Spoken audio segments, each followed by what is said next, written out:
கிறிஸ்துவுக்குள் மிகவும் பிரியமானவர்களே, கடமைக்காக கிறிஸ்தவ வாழ்க்கையை வாழ்வதற்கும் மனப்பூர்வமாய் மகிழ்ச்சியாய் கிறிஸ்தவ வாழ்க்கையை வாழ்வதற்கும் வித்தியாசம் இருக்குது.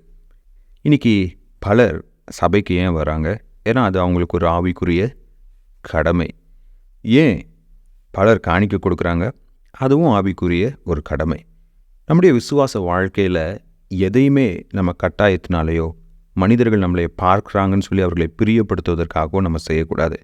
மாறாக முழு இருதயத்தோடு நாம் ஆண்டவரை நேசிக்க வேண்டும், அவரை நாம் சேவிக்க வேண்டும். அதை தான் தேவன் விரும்புகிறார். ஆபிரகாமுடைய விசுவாசம் எப்படிப்பட்டது?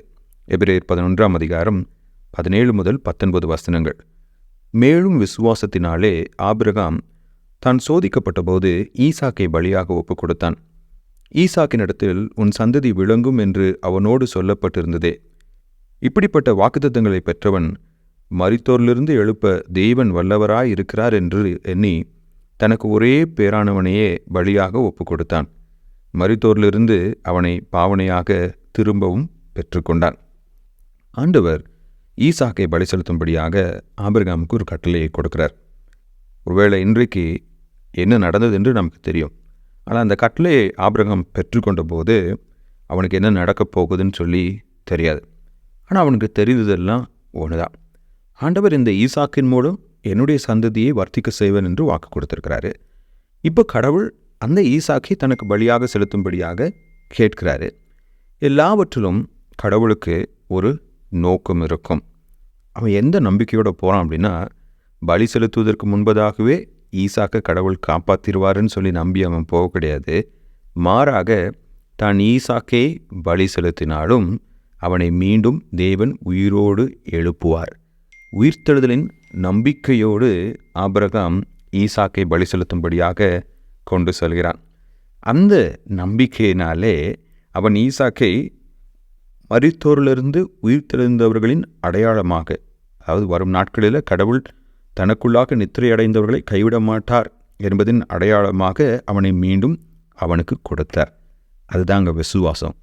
விசுவாசங்கிறது எனக்கு எல்லாம் தெரியணும், அடுத்து என்ன நடக்கப் போகுதுன்னு சொல்லி எனக்கு தெரியணும், கடவுள் எப்படி செயல்படுவார்னு சொல்லி தெரியணும், இந்த காரியத்தின் முடிவு எப்படி இருக்குன்னு சொல்லி எனக்கு தெரியும். அது இல்லைங்க விசுவாசம். விசுவாசம் என்பது ஆண்டவர் இதை செய்ய சொல்லியிருக்கிறாரு, அதை நான் செய்வேன்.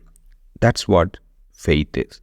இங்கே தனக்கு ஒரே பேரான குமாரனையே ஆபிரகாம் கடவுளுக்காக பலி கொடுக்க முற்பட்டான். அவனுக்கு வாக்குத்தத்தத்தோடு கிடைக்கப்பட்ட மகன் ஈசாக். அந்த ஈசாக்கை கடவுளுக்கு அவன் கொடுக்க ஆயத்தமாக இருந்தான். நம்முடைய பரலோக பிதா தம்முடைய ஒரே பேரான குமாரனாகிய கிறிஸ்துவையே நமக்காக கொடுத்து நம்மை பாவத்திலிருந்து மீட்டெடுத்திருக்கிறார். அவர் நம்மை கடமைக்காக நேசிக்கிறவர் அல்ல, அவர் நம்மை முழுமனதாக நேசிக்கிறவர். அந்த தேவன் நாமும் அவரை முழுமனதோடு தேட வேண்டும், முழுமனதோடு நேசிக்க வேண்டும்.